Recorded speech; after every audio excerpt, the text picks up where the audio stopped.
नमस्कार, मैं डॉक्टर प्रबोध गौड़ एक बार फिर आपके सामने हाजिर हूँ कुछ नया लेकर। जैसा कि हम जानते हैं कि सितंबर में यूजीसी नेट की डेट आ चुकी है।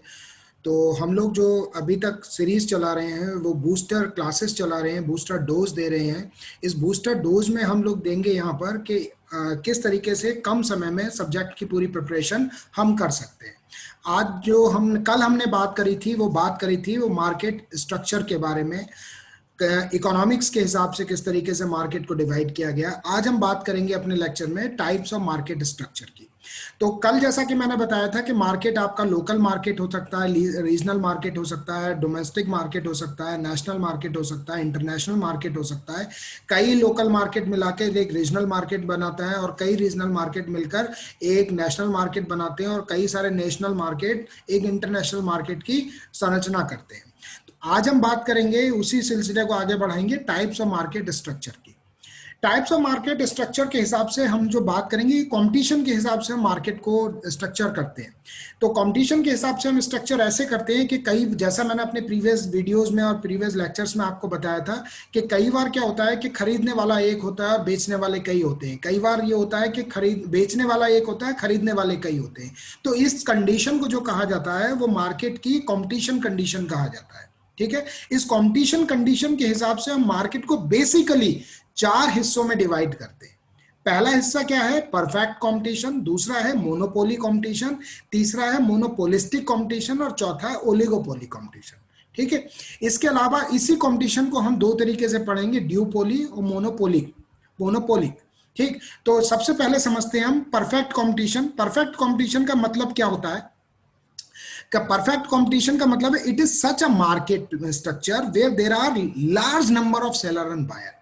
देखिए, परफेक्ट कंपटीशन कब होगा? जैसे सपोज करिए अखाड़े में दो पहलवान लड़ रहे हैं और दोनों पहलवान बहुत तंदुरुस्त हैं, बहुत खाए पिए हैं और दोनों सेम वजन वाले हैं कि 50 किलो या 60 किलो या 80 किलो के समकक्ष दोनों हैं। तो हम कहेंगे कि हाँ, मार्केट परफेक्ट कंपटीशन में है।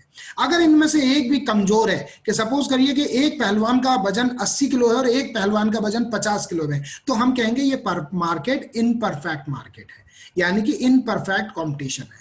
तो परफेक्ट मार्केट का मतलब होता है जब मार्केट में स्ट्रक्चर है where there are large number of sellers and large number of buyers, कि अब मजा आएगा कि ग्राहक, कौन सा ग्राहक किसके यहां जाएगा, यानी कि अब मजा आएगा कि कौन सा ग्राहक किसके यहां जाएगा। तो ये जो कहलाएगा वो परफेक्ट मार्केट कहलाएगा। हमेशा समझिए कि परफेक्ट मार्केट हमेशा होमोजेनस मार्केट होता है, होमोजेनस मार्केट होता है। इसको आपको यहां ध्यान रखना, ये हेटेरोजेनस नहीं हो सकता कभी भी।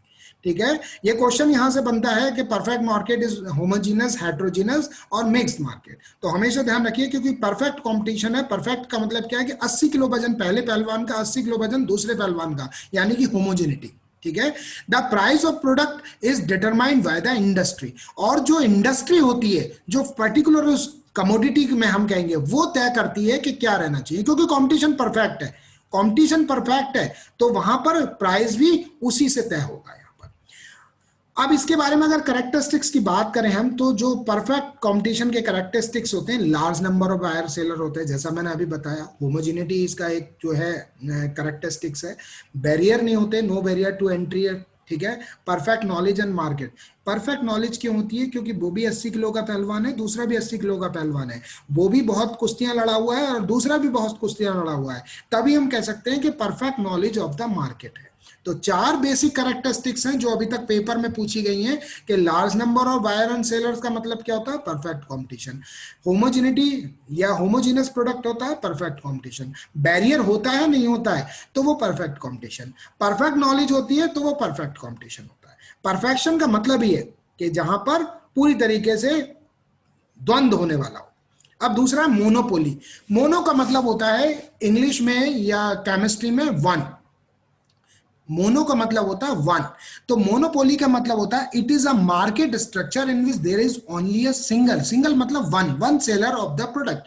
बेचने वाला सेलर, वो बेचने वाला एक है। अब जाहिर सी बात समझ सकते हो आप कि बेचने वाला एक है, यानी कि अगर सपोज करो कि पूरे गांव में, गांव की आबादी 5,000 है और उस 5,000 आबादी पर एक डॉक्टर है, 5,000 आबादी पर एक डॉक्टर है, तो जाहिर सी बात है कि डॉक्टर अपनी मनमानी करेगा। 5,000 आबादी है गांव के और उस आबादी पर एक डॉक्टर है इलाज करने वाला, तो जाहिर सी बात है कि वो मनमानी करेगा। यानी कि one firm has full control over the supply of the product. यानी कि जो फर्म है वो फुल कंट्रोल होती है सप्लाई ऑफ द प्रोडक्ट। क्यों? क्योंकि 5,000 मरीजों में से कोई सा भी मरीज के अंदर इतनी हिम्मत नहीं है कि वो दूसरे गांव में जाकर या दूसरी और जगह जाकर उस प्रोडक्ट को ले पाए, क्योंकि वहां डॉक्टर ही अवेलेबल नहीं है।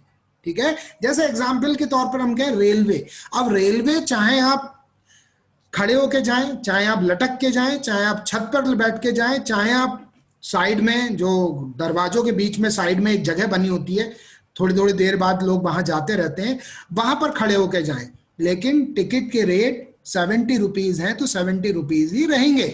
तो इसका मतलब क्या हुआ कि the firm has full control over the supply of the product. तो दिस इज मोनोपोली। मोनोपोली के क्या कैरेक्टरिस्टिक्स हैं? Sole supplier. सोल का मतलब एक होता है, ठीक है, लार्ज नंबर ऑफ बायर्स। 4,000 गांव की आबादी है, डॉक्टर एक है। ठीक, नो क्लोज सब्सटीट्यूट, दूर दूर तक गांव नहीं और गांव में अगर है तो डॉक्टर नहीं। No close substitute, one firm industry, ठीक है, उस इंडस्ट्री में एक ही फर्म है यानी कि एक ही डॉक्टर है। Varies from industry to industry, और ये जो क्लॉज है डॉक्टर का और गांव की आबादी का, ये इंडस्ट्री टू इंडस्ट्री बदलता रहता है। एब्सेंस ऑफ एंट्री, कोई दूसरा एंटर भी नहीं हो सकता है। अब रेलवे है, रेलवे में कोई कहे कि मैं अपनी रेल प्राइवेट चला लूंगा, संभव नहीं है। ठीक है, और इस प्राइस को कहेंगे मोनोपोलिस्ट प्राइस मेकर। नोट कर लीजिए आप लोग, जो लोग मेरे लेक्चर को सुन रहे हैं, इसको कहेंगे मोनोपोलिस्ट प्राइस मेकर। अब जो क्वेश्चन यहां से बनता है वो बनता है मोनोपोलिस्ट प्राइस मेकर क्या होता है। तो मोनोपोलिस्ट प्राइस मेकर का मतलब होता है कि जब मोनोपोली मार्केट होता है और उसमें जो प्राइस तय होता है उसको मोनोपोलिस्ट प्राइस मेकर कहते हैं। अब होता है मोनोपोलिस्टिक कंपटीशन। मोनोपोली कंपटीशन और मोनोपोलिस्टिक कंपटीशन में थोड़ा सा अंतर है। मोनोपोलिस्टिक कंपटीशन क्या कहता है? ये कहता है it is a Midway between perfect competition and monopoly. यानी कि कंपटीशन भी परफेक्ट है और मोनोपोली कंपटीशन भी है, यानी कि थोड़ा थोड़ा दोनों का स्वाद आ रहा है, थोड़ा थोड़ा दोनों का स्वाद आ रहा है। ठीक है, जैसे आपने देखा सेंटर फ्रेश खाई, सेंटर फ्रेश में क्या होता है कि थोड़ा स्वाद किसी चीज का आया, थोड़ा स्वाद किसी चीज का आया। तो सेंटर फ्रेश का ये जो स्वाद है थोड़ा थोड़ा, ये जो कहलाएगा वो मोनोपोलिस्टिक कंपटीशन कहलाएगा। In this the number of buyer and seller are relatively low. ठीक है, रिलेटिवली लो। यहां पर ये नोट करने की चीज है कि किस, ये पूछा जाता है क्वेश्चन में कि in which type of economic market number of buyer and seller is relatively no. तो हमेशा नोट करिए आप इस चीज को कि मोनोपोलिस्टिक कंपटीशन में number of buyer and seller हमेशा रिलेटिवली लो होता है। अगली बात इसकी, अगर हम कैरेक्टरिस्टिक्स के कैसा इसका स्वभाव है, इसका स्वभाव है लार्ज नंबर ऑफ फर्म्स होती हैं इसमें। क्यों लार्ज नंबर ऑफ फर्म्स होती है? क्योंकि परफेक्ट कंपटीशन भी है और आपका मोनोपोलिस्टिक कंपटीशन भी है। दूसरा, प्रोडक्ट डिफरेंशिएशन है।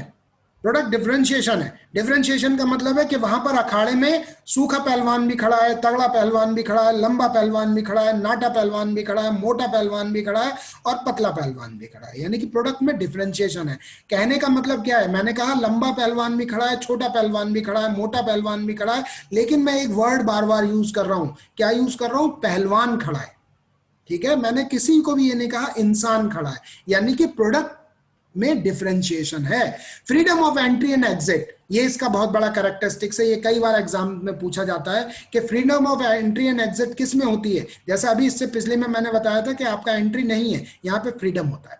No price competition, non price competition. क्यों नन प्राइस कंपटीशन की मतलब क्या है कि दोनों के साथ दो कंडीशन फॉलो हो रही है कि परफेक्ट कंपटीशन भी है और आपका मोनोपोली कंपटीशन भी है।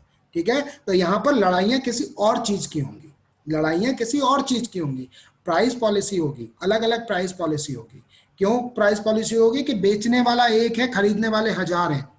ठीक है, बेचने वाला एक है, खरीदने वाले हजार हैं, और यहां पर दोनों ही कंडीशन में दोनों लोग हैं, तो प्राइस पॉलिसी दोनों अपनी अपनी होगी। लेस मोबिलिटी इसलिए होती है क्योंकि कंपटीशन बहुत हाई है। कंपटीशन हाई है और कंपटीशन नो है, एक में कंपटीशन नहीं है और एक में कंपटीशन हाई है, तो लेस मोबिलिटी होगी। ठीक है, नो परफेक्ट नॉलेज होगी। क्यों? क्योंकि कई बार ऐसा होता है कि अंग्रेजी में कहावत कही गई है, वैगर्स कांट बी चूजर। तो वैगर्स कांट बी चूजर का मतलब होता है no perfect knowledge. No perfect knowledge का मतलब कि आप मार्केट के वो प्लेयर नहीं है, आप वो प्लेयर हैं जो प्राइस के साथ पॉलिसी को चेंज कर रहे हैं। नॉन प्राइस कंपटीशन का और नॉन प्राइस पॉलिसी का मतलब है कि आप प्राइस की पॉलिसी को चेंज कर रहे हैं। और क्लोज सब्स्टिट्यूट होता भी है, क्लोज सब्स्टिट्यूट नहीं भी होता है, क्योंकि दो मिक्स कैरेक्टरिस्टिक्स को जी रहा है, तो इसलिए आपको यहां पर ध्यान रखना है। जो चीज मेन थी वो मैंने आपको बता दी। अब जो चौथी चीज आती है ओलिगोपोली।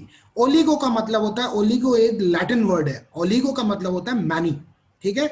इट मोनो का मतलब होता है वन, ओलिगो का मतलब होता है मैनी। मैनी का मतलब होता है it is a market structure in which there are few sellers और a product selling identified differentiated product, ठीक है। जब फ्यू सेलर्स होते हैं, ठीक है, few sellers of a product selling identical और डिफरेंशिएटेड प्रोडक्ट। यहां पर ध्यान रखने की चीज है, किसको मैं कह रहा हूं फ्यू सेलर्स, हम कह रहा हूं आइडेंटिकल को, आइडेंटिकल्स को फ्यू कह रहा हूं। If they are selling identical product it is a case of pure oligopoly, ठीक है। यानी कि सपोज करिए कि मैं भी आपको इकोनॉमिक्स पढ़ा रहा हूं और मुझ जैसे 10 टीचर आपको सिर्फ इकोनॉमिक्स पढ़ा रहे हैं, तो ये आइडेंटिकल प्रोडक्ट हो गया। तो आइडेंटिकल प्रोडक्ट अगर है तभी ओलिगोपोली होती है, अगर आइडेंटिकल प्रोडक्ट नहीं है तो ओलिगोपोली की कंडीशन प्योर नहीं होती है। ध्यान दीजिए कि अगर आइडेंटिकल प्रोडक्ट है तभी ओलिगोपोली होती है, और आइडेंटिकल प्रोडक्ट नहीं है तो कभी भी प्योर ओलिगोपोली नहीं होती है। If they are selling differentiated product it's a case of differentiated, यानी कि इम्प्योर ओलिगोपोली। नोट कर लीजिए आप इसको कि if they are selling differentiated product it's the case of differentiated oligopoly, यानी कि प्योर कंडीशन नहीं है। अब इसके कैरेक्टरिस्टिक्स क्या होंगे कि relatively small number of sellers, ठीक है, क्योंकि आइडेंटिकल है, ठीक है। Interdependence of firms, interdependency market के हिसाब से तय होती है। प्राइस रिजिडिटी होगी, प्राइस रिजिडिटी है, प्राइस वॉर बहुत भी रहेगी। रिजिडिट वॉर है इस चक्कर में जो है, रिजिडिटी होते हुए भी कंपटीशन में हम रहते हैं, ठीक है। Difficulty in entry and exit नहीं कर सकते क्योंकि आइडेंटिकल है। सेलिंग कॉस्ट पर ध्यान देंगे, इंटरडिपेंडेंस पर ध्यान देंगे, और कॉम्प्लेक्स मार्केट स्ट्रक्चर पर ध्यान देंगे। अब मैं इसके बाद जो मेरा अगला लेक्चर होगा मैं आपको बता दूं, इसी की कंडीशंस को मैं आपको बताऊंगा। तब तक मैं आपसे रिक्वेस्ट करूंगा कि जो लोग ने अभी तक मेरा चैनल सब्सक्राइब नहीं किया है प्लीज वो इस चैनल को सब्सक्राइब करें, बेल आइकन दबाना ना भूलें। साथ ही साथ यूजीसी नेट की डेडलाइन आ चुकी है सितंबर में, 15 सितंबर से एग्जाम्स हैं। इस वीडियो को ज्यादा से ज्यादा सुने, ज्यादा से ज्यादा लोगों तक शेयर करें ताकि दूसरों का भी भला हो। आप खुशियां बांटेंगे तो खुशियां बढ़ेंगी। Thank you very much.